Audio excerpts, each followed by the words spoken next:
really say that all religions are basically the same? Can we say that? And it's going to take me a little bit to unpack it just in the sense of, because this question happens in some layers, but it's a popular thing to hear. In the 2nd century, in fact, there was a pagan named Celsus. So it didn't take very long, right? So in the 1st century, you go back to the time of Jesus, you go just a little bit after. In the 2nd century, a pagan named Celsus attacked Christianity, and he said, I was quoting him, "It makes no difference if one invokes the highest God, or Zeus, or Adonai, or Sabaoth, or Amun, as the Egyptians do, or even as the Scythians do." In other words, he says all religions are basically the same. Here's basically the idea that you might hear threaded behind it. So long as what somebody believes, they're sincere in their belief, then why should you have a problem with it? Sincere beliefs are good. You might even be familiar with a parable. There's a parable of an Indian blind men who are touching different parts of an elephant. And this goes back a long time ago, but here's the idea. You have the king and his couriers, think just his people, right? And they blindfold these guys, and they take them up to the side of an elephant, and they ask them, well, how would you describe an elephant? And as you can imagine, depending on where they're at the elephant, they describe the elephant in very different ways, from a vantage point, so to speak. So if one is at the tail, well, it might feel a lot like a rope, and in fact describe the elephant as a rope. Or if you're beside the side, it may be something like a tree or a large wall, or get around the tusk and so maybe a snake. Or if you're touching the ears, maybe you describe an elephant as a fan, or the tusk is what I say, maybe a spear, right? And this is the idea. They argue, about who's right, but in the words of the poem, what they get is they get the wrong conclusion. The whole idea of it was, at least when it was developed, was to say we all have a vantage point, and we all have these beliefs, and we hold them sincerely. I'm not questioning that. We hold these beliefs very sincerely. But if you even think about the nature of the parable and what it's trying to communicate, it actually communicates the opposite point. It doesn't prove that an elephant is, that the ear of an elephant is like a big leaf, or that the tusk is like a spear. It doesn't prove that at all. Because when you look at the way the parable was structured, what in fact you have is, you have the king and his people who blindfold. By definition, they don't see the elephant for what the elephant really is. Instead, the king and his couriers, they see the elephant for what it is. So they're going, okay, so really in an effort to prove that we can't really know what the elephant is, you've showed us that we can know what the elephant is. You just have to have the vantage point of the king. You may have seen something like this. Have you seen these things going around in social media where maybe one person is facing this way and it looks like a 6? Have you seen that? And then another person is facing this way and it looks like a 9, and they're talking to each other and one goes 6 and the other goes 9. Have you seen that? Well, I was seeing that one, even last night, and a person was commenting about it and saying, yeah, exactly, that's just the way that we should see things. And I thought, no, that's exactly wrong. That isn't the way that we should see things. Maybe instead of coming to a judgment about the matter, we should realize that somebody wrote the number down on the floor, and we need to ask them, what were you writing? And then we get their meaning, not just one that we created for ourselves. I call that the problem of the 6 or the 9, right? Now, for those of you that are on social media, you're probably going to run into something like that. The problem is, like I said, it just doesn't make the point that you're hoping that it makes. So you can see some other illustrations out there, because really what we're dealing with is what's called the problem of pluralism. And the idea of pluralism is more simply to say that all religions are basically the same, or perhaps religions are like roads that lead to a mountaintop. There's one top, and there are a lot of different paths that get you to the top. So for me, somebody would say, so you're a Christian, and that's the path that you're taking to get to the top. But some of my friends are actually practicing Buddhists, and so that's the path that they're taking to get to the top. Or maybe you could say that religions are like a mosaic, right?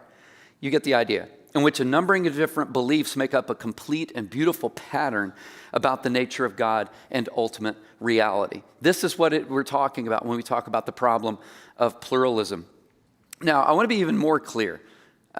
One naive view is basically just to say, okay, so all religions are basically the same. Well, Somebody might say that, but that takes about 2 seconds to, when you think about it, to say that doesn't make any sense at all. I mean, people who say that all religions essentially are alike haven't really studied religions very carefully because they're completely unalike in a lot of different ways.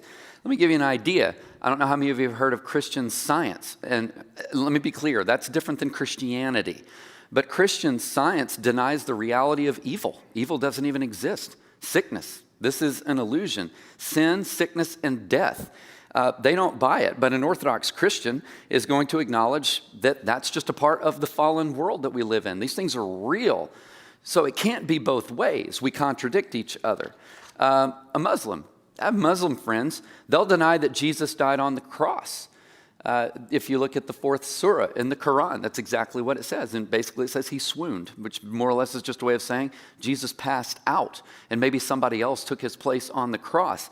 But there's no way that you would read the Gospels and get that, for example. So you have conflicting, in fact, not just conflicting, you have contradicting testimony between the Quran and the New Testament. It can't be both ways. If you're a theist, this is the idea that somebody believes that God exists. You believe that there's a creator. Well, in that case, you're probably not going to be a Buddhist because their view is that ultimately there is no God. They're functionally atheists. So by definition, I want to say this about truth. Because there have been a number of times where when I visit with people, they'll say, well, don't you think maybe you're being a little bit arrogant for thinking that you have the truth? I'm like, well, I don't think I'm being arrogant. Arrogant might be an attitude that I would have toward the truth or the way that I present myself with the truth that I believe. But that's different than saying I'm an arrogant person. And we wouldn't say this in other categories if you think about it. When you take a math test, maybe, let's say for a second, because we have students here tonight, you ace it, right? You nail it. Good. Here's the thing. The teacher doesn't put back, by the way, you're arrogant. You got everything right. It just doesn't work like that. We don't say that when there's certain scientific truths, well, if you really believe that and you really hold to that. And moreover, if you tell somebody that they're wrong because they deny that, you know what, you're arrogant. We don't do that. And so we shouldn't do it when it comes to religious discourse either. Somebody is getting it right, and others are getting it wrong. So here's the thing. By definition, truth excludes something. Truth rules some things out. And one of the things that truth rules out, everybody, is falsehood. That's what it rules out. Christians and Buddhists, we can't both be right on what happens when you die. Either God exists, by the way, or God doesn't exist. Muslims and Christians, we can't both be right about Jesus' death. Hindus, my Hindu friends, they believe in reincarnation. That's incompatible with Christianity. So when you think about Christianity, the Christian's view of the afterlife involves something pretty simple: death, judgment, and then union or separation from God. But it can't be both ways. They're contradicting each other. You get the idea. Truth, by definition, rules something out. And what it rules out is what's false. It's gone. Second, I want to be very clear here. All truth is God's truth. All truth is God's truth. Thomas Aquinas said this. I'm saying it right now. And here's what that means. That means that other religions aren't necessarily 100% wrong. Did you hear what I said? There may be some truth in other worldviews. Some. Jesus describes himself as the way, the truth, and the life in John 14:6. You remember that? So when we assert that God's revelation in Jesus is true, we're not saying non-Christian religions are wholly false or that Christ followers have a monopoly on the truth. I don't think we're saying anything like that, or at least I hope not. And here's why. Because we can say, for instance, that Muslims are a lot closer to truth than Buddhists on some things. After all, Muslims believe that God exists and God created. We believe the same thing. God exists and God created. Jewish friends, the same way. We're not talking about secular Jews. We're talking about theistic Jews. Same thing. They believe that God exists and that the origin and the creation of the world is from God, going back to Genesis 1. We would actually agree with them on that. A number of religions affirm common belief in human rights. Have you noticed we did the abortion discussion last week, and a lot of what I said, a Jew or a Muslim could totally agree with, because they would say, yeah, we are created in the image of God, and as a result, we have certain, value. We're intrinsically valuable. So religions can affirm belief in human rights. They can affirm personal virtue, even affirm religious liberty, your right to practice your Christian faith and their right to practice their Muslim faith. You get the idea. So to say that a religion is maybe wrong in one area doesn't mean that they're wrong carte blanche, just across the board. They may be getting some things right. It's just something that we need to remember, because this brings up another important point. Where we agree provides a common ground for us that is helpful in facilitating a conversation. We can focus so much on what it is that we disagree about that we can lose scope and perspective on some things that we agree about, and then work our way out from there. Let me give you some examples. Paul Copan gives us, and I think it's just a great example. He said, some rule-driven religions have similarities to the Mosaic Law's rule, as they believe that the Mosaic Law is like a tutor. It teaches you basically how it is that you're missing the mark. There's a lot more to the law than that, but you get the idea. It's a good teacher. Other religions other than Christianity can have this belief that the law is good to protect us. It's like a schoolmaster. And even if you look at Galatians 3:24, it says, by the way, it's the law that lets you know that you need Jesus, right? Because you know who you aren't when you take a look at it. None of us live up to it, really. But then you think of the Confucian view, for example. They have a high view of community and benevolence. But so do Christians. A high view of community and benevolence. Love to others in an ordered society. And it paves the way, by the way, when you think about it, and this is why I like Copan's point. He said it paves the way for understanding the fuller biblical concept of Christian love. Buddhists, by the way, they have a doctrine that emphasizes what's called a self-sacrificial bodhisattva. I don't expect you to write that down. But here's the idea. What they think is that we're trapped, that the problem isn't sin and we need a savior, that we need enlightenment. So obviously we disagree there. However, they have these people that they describe as bodhisattvas. These are the ones that are enlightened. They get the truth. And what they'll do is they'll actually postpone nirvana. They'll postpone this, not the band, but they'll postpone a perfect state of peace, by the way, to help people like me and you enter it. And the whole thing that is there is this doctrine emphasizes self-sacrifice. Do you find anything in the Christian narrative that emphasizes self-sacrifice and to regard others before yourself? If nothing else, we have to think of the cross. It's the greatest example of just such a point. So you get the idea. Simply because other religions are wrong in some very important ways, doesn't mean that they're wrong about everything whatsoever. I hope that helps a little bit. So while we might disagree about how much benefit, even if you think about this, some have debated, why we would read somebody like Plato and Aristotle. I'm like, you got to be kidding me. I had to read all that stuff. But here was the thing. We're getting outside of the scope of pure Christianity when you think about it. But St. Augustine, one of the great thinkers in the history of the Christian church, was very influenced by Plato. If you want to understand him, you have to know Plato. How about Thomas Aquinas? He's the theologian of the Catholic Church. He's the theologian of the Catholic Church. And he was enormously influenced by Aristotle. You get the idea? And here's why. And this was the point. Is because all truth is God's truth. All truth is God's truth. So here's what that means. That means that we have to be careful when we're listening to somebody to where it is that we're agreeing, but also the key areas with which we're disagreeing. And work our way out from common ground to get to a place that we can have a meaningful conversation about it. I mean, I'll say it. The Christian faith claims to be true. But by the way, everything else claims to be true too. Right? It claims to be true. And where another religion contradicts it, at that point, I would say they're in error. At that point, they're in error. One of the people that was really informative in shaping this is a guy named John Hick. And what he said and what he believed was, he said, religion can bring us, and I'll just quote him, to a right relationship with the ultimate divine reality, to awareness of our true nature and our place in the whole, and even to the presence of God. And you go, which one? And he's like, yep, all of them. All of them. And here's why. He said, I'll agree that there are unavoidable contradictions between Islam and Christianity. He said, I have to because there are. You can't get away from that. But he said, but what they're all trying to do is to get us past ourselves to ultimate reality.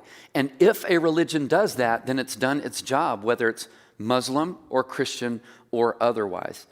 And that's something that I want to give just a little bit of thought to here, because that's the part that I say no, because it's the key areas of disagreement that we really need to center on then. When you think about it, and this is just basically the way that I want to close, at least for this part of our conversation tonight, and then we'll go to some questions. One problem with the idea, because what Hick is buying into is the idea of the mountain, right? There's one peak, and there are many paths that will get you to it. But one problem with the mountaintop analogy is that analogies often don't prove a point. Or in fact, why do I have to buy that analogy to start with? Why say there are many paths that lead you to the top? This is the example that Copan gave. He said, how about this? If Jesus is truly unique, maybe the world's religions are like a maze or a labyrinth, and there's one way out. Why not look at it that way? I mean, what if God and Jesus steps into the maze and then he walks us through it? That would be a completely different conclusion than saying there are many paths and there's one top, and we all just get there. Let me give you one other thing to think about, because some of the differences in religious beliefs are pretty substantial in the way that they work themselves out. I've given this example before here at the church and in some sermons, but Mahatma Gandhi, when he was in a place where he was really searching for the truth, he went into a church, and he was basically met in what would functionally be the foyer. And as you probably remember, Gandhi was rather dark-skinned. There were some men that met him in the foyer and told him that he wasn't welcome to worship in that place. Now, that was a huge mistake. One, because it doesn't fit anything in the teachings of Jesus that I can find. But the other thing was, and this is what people have wondered, I mean, what would have happened had Gandhi actually walked out with the message of Christianity rather than going back to what was his native religious belief in Hinduism? And here was the thing. Even Gandhi said the greatest person that shaped the way that he saw everything was Jesus himself. And he would have been a Christian if it weren't for Christians. Right? That's a tough line, but we kind of have to bite it. Sometimes people can't see the truth because we're obstructing it a little bit, right? Now, here's the thing. If you go over into India, India labors not just under Hinduism, but they labor under what's called the caste system. And the caste system is born from a religious belief that they have. I mean, the idea behind the caste system is a doctrine of karma. And let me be clear, this isn't like there's God up there that's judging. Karma works like law, basically like cause and effect. Karma works almost like a law of nature. Don't see it as divine judgment. See it as something like that. And so for the good that you invest in this life, maybe reincarnation, you'll come back as a higher manifestation in the next life. Or if not, maybe you'll come back as a lower manifestation in the next life. Here's the thing. Here's what that means. What that means is, and this was the problem that what Gandhi was dealing with. So what this means is you are in the place in life because of something that you have done. And as a result, what that means is I don't need to mess with the system. I don't need to mess with the system. I mean, if you've come back as a lower form, or if you've come back and you're basically a slave, or if you get the idea? You are there because of something that you've done. And I'm not here to buck the system. This is what karma is. And guess what that did? That led to all kinds of injustices that were grounded on a theological framework. Whereas if you look, and I'm just trying to make an important point here, whereas if you look at the Christian narrative, I'm not so blind historically to say that Christians haven't manipulated the Bible so that they can basically take power over people and suppress them and oppress them. All you got to do is read a little bit. You'll figure that out. People are good at this. We will take anything, manipulate it for our own gain. The difference is what is intrinsic to the worldview versus something that people are manipulating about the worldview. And what you'll never find in Scripture, anything that you see in Jesus, is that he says, you treat people however you want to, however despicably that you want to. You'll never find it. And you'll also never find something like karma. Instead, here's what you find. You find grace. You find grace. So why do I bring that up? I bring that up because I think it's a pretty powerful example to say something. And what I'm trying to say is, while on the surface it sounds really good to celebrate a religious belief that a person has, the implications of the differences on those beliefs in some really key areas make us say that's a road that we can't go down. Because here's the thing, if Jesus says, I'm the way, the truth, and the life, and no man comes to the Father except through me, guess what he's doing? He's ruling everybody else out. Anything that denies what he says is out, and everyone who affirms what he's saying about himself is in. So at the end of the day, this is kind of the way I look at it. At the end of the day, what that means is I'm not the one that's the ground of the truth of Christianity. Jesus is. And I'm not the one that stated that Christianity was exclusively true. Jesus did. I'm the one that's telling people and telling you what he has said. So I think that's a good place to stop because I want to give some time to questions. So let's do that. Let me move this over here and out of the way. Hopefully some of you have a few things that you would like to ask. Isn't Alec doing a great job with this? Awesome. Let me help Melody out. I got you. You're welcome. And let me help Melody out. And then we'll turn to your questions. Don't you love our nice new chair? By the way, this chair gives Melody the lumbar support that she so desires. What can I say? I require a lot from my chair. Comfortable chairs. These chairs are heavier than they look, though. I will tell you There. that. Okay, we have a lot of really good questions coming through. I'm kind of like trying to wade through them right now. These questions are kind of covering a broad array. Again, if you have a question, please go submit it at menti.com. Our code is on the screen, 68743. You can go to menti.com to join that discussion. And if you don't have a question, you can vote on which question you want him to answer. Okay, this is a good one, I think, to start with. If the basic belief, salvation, is the same, why do so many religious organizations exist and continue to split churches? The grounds for salvation are not the same. Let me repeat that.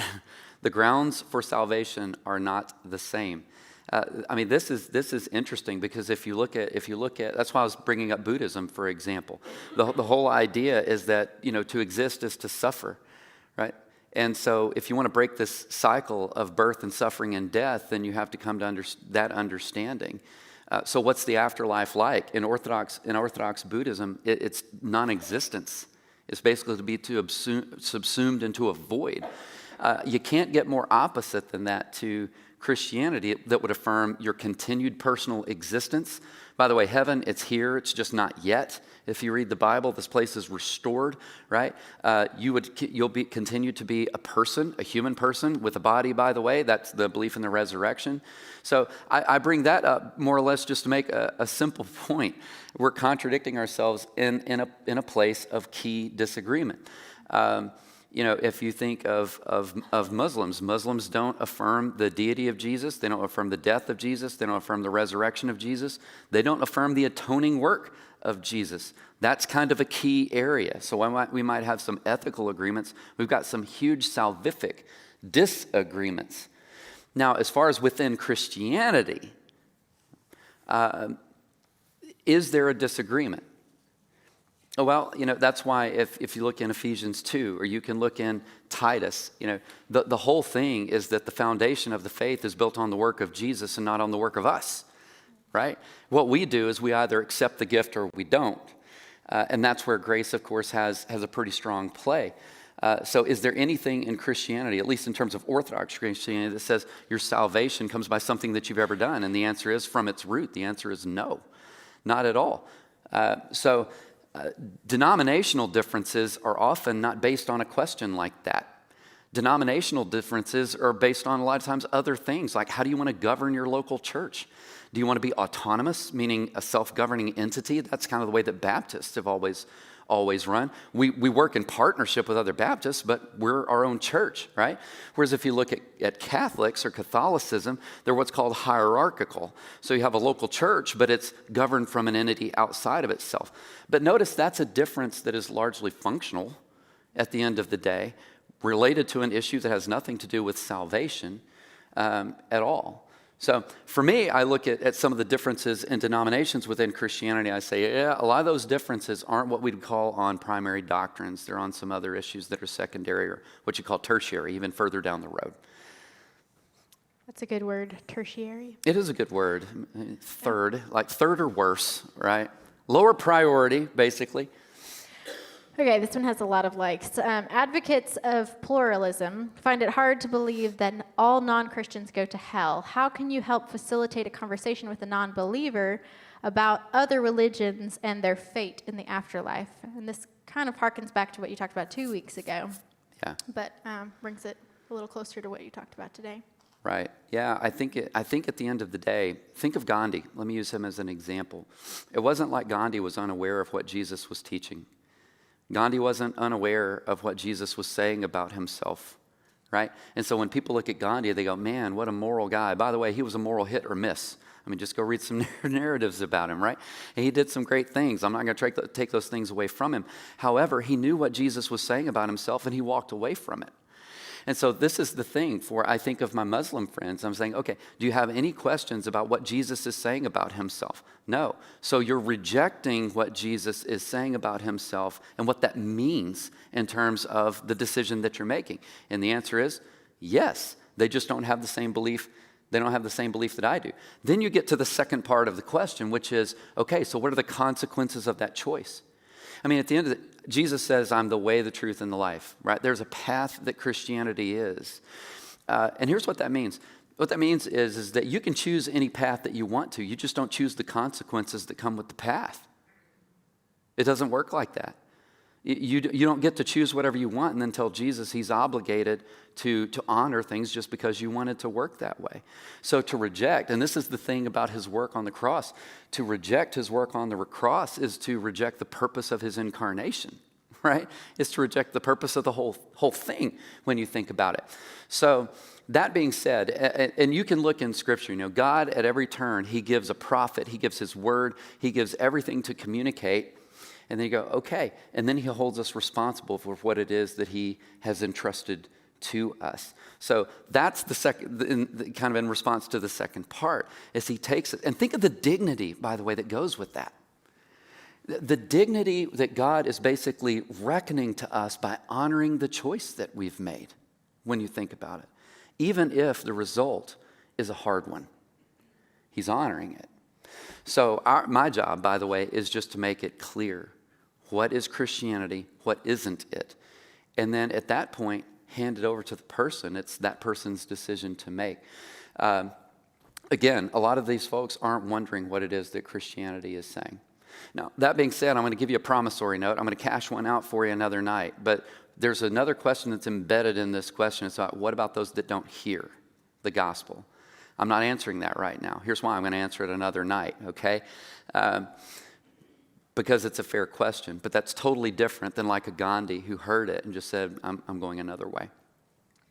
I think this is a really good follow-up question. And you started unpacking this a little bit, so maybe you can unpack it a little bit more for us.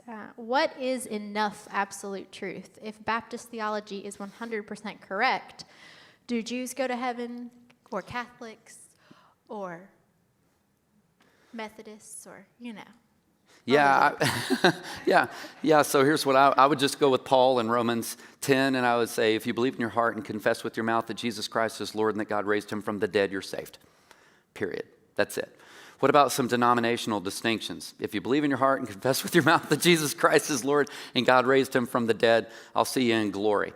By the way, my mentor through my PhD was Catholic. He was Catholic. And we had some amazing conversations, as I was researching and writing, and he was telling me I was wrong about everything, right? That was his job. You're wrong. You're wrong. But here was the thing. In some of those conversations that we had, if you had ever asked him, what is the gospel? I don't think any Baptist would have a problem with what he said. I just don't. not by sitting at the table with him. Who is Jesus? He would tell you. And it would sound a lot like what I would tell you. Again, a lot of those differences aren't necessarily, and can I just encourage you, take it case by case, take it person by person, because you never know what is going to come out of the mouth of somebody. They'll describe themselves as a Catholic, but then they haven't read, for example, the catechisms of the Catholic Church, right? And they're just kind of off, I'm Catholic, but they're not saying anything that really represents the Catholic Church.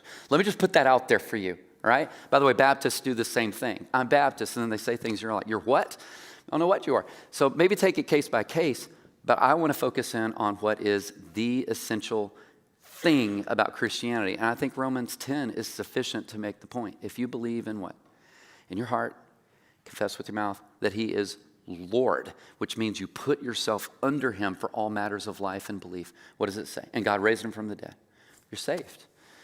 I think that's the crux of it. I don't have to make it any more complicated than that. Focus on that. That's where the answer is. Thank you. That's very helpful to unpack. Okay, so this one's a good one. Christians are seen often as closed-minded and bigoted, while some other religious followers are more tolerant. How do we have a discussion about our religion versus other religion when our reputation is against us in our culture? So how do you have a good conversation? I think the first thing is you tolerate what you disagree with. By definition. You don't tolerate what you agree with, you agree with it. You tolerate what you disagree with. Tolerance is not, by the way, about whether or not what you're saying is true or that you believe it's true. Because whoever's across the table from you, guess what? They believe what they're saying is true, right? The key is to disagree without being disagreeable. And by the way, especially in the political climate we got right now, that's tough. I mean, it is like never-ending snark out there right now. And it just doesn't facilitate anything that's healthy or good. So that's why I was even saying when I was talking, can we find some common ground and work our way out? And here's why, is because it helps facilitate a good conversation so that we can meaningfully, and though disagreeing we're not being disagreeable on the things that we come to and say, that's something we have to talk about. Nabil Qureshi, I would encourage you to go check out some stuff by Nabil Qureshi. I got to know Nabil before he died, and just a great guy, brilliant guy. But here was the thing, Nabil goes into a debate, and he kind of shares this story. He's like, I'm fully pulling for Shabir Ali, who's one of the top Muslim scholars in the world. He's like, I'm on his team, right? He's a Muslim, raised and embedded in the culture and everything. He says, I go in, he said, by the time that thing's over with, I'm like, oh man, we've got problems, right? He said, because the case for the resurrection of Jesus was so strong. He said, but even with that, I was like, nope, I'm not going to buy it. And it was after a period of time and a friendship with David Wood that Nabil says, ultimately, I came around to saying, this is true. This is true. And what I don't need to have is just beliefs that I've always had. I need to have true beliefs. Even if my previous ones were sincerely held, I need to have true beliefs. And you need to think of the cost that this guy was counting. Because one of the things that we would never say, at least in Christianity, is you're born a Christian. No, you're not. You might be born to Christian parents and Christian influence, but you're not born a Christian. You have to choose it. However, in Islam, it's a little bit different. It's a part of the culture. You're born into a whole culture. You're born into a whole way of life.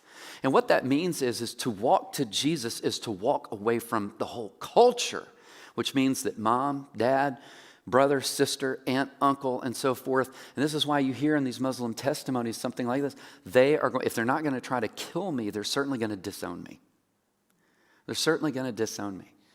So that's why I'm saying your approach. Always have a defense for the hope that's within you. 1 Peter 3:15 and 16, he says, but present yourself with gentleness and respect. Present yourself with gentleness and respect. All right, I'll give you one example that was me when I was a lot younger. Are you ready? So I just had rolled out of my PhD. I was teaching at New Orleans Seminary. We had a thing called the Greer Herd Forum there. And we had a topic, atheism. And so we had Daniel Dennett come in, who's one of the four horsemen of atheism. Just Google his name, you're going to get blitzed, right? And then we had Alistair McGrath. come in. We also had William Lane Craig and some others that came in. Now, here was the thing. So we're eating at Emerald Lagasse's, so we're over on St. Charles. Guys, go there sometime. It's worth it, all right? So we're eating at Emerald's, and I'm sitting next to Alistair McGrath. At the time, he was teaching at Oxford, right? Guys, 2 PhDs. One's in theology. One is in something in biology. Now, I'm trying to remember. Anyway, 2 PhDs. And I'm talking to McGrath, right? And I just kind of leaned over and I said, hey, you know, when you guys were debating, I couldn't help but notice that his jugular was kind of sticking out of his neck about that far. You know, why didn't you at least poke at it a little bit, right? And I'm in my 20s, so what do I know, right? And here's what he says. I'll never forget this, because we're leaning over the table a bit, because Dennett was, by the way, right over here. So we're saying it very quietly, right? And he says, yeah, when I was young like you, I like to poke people in the jugular too.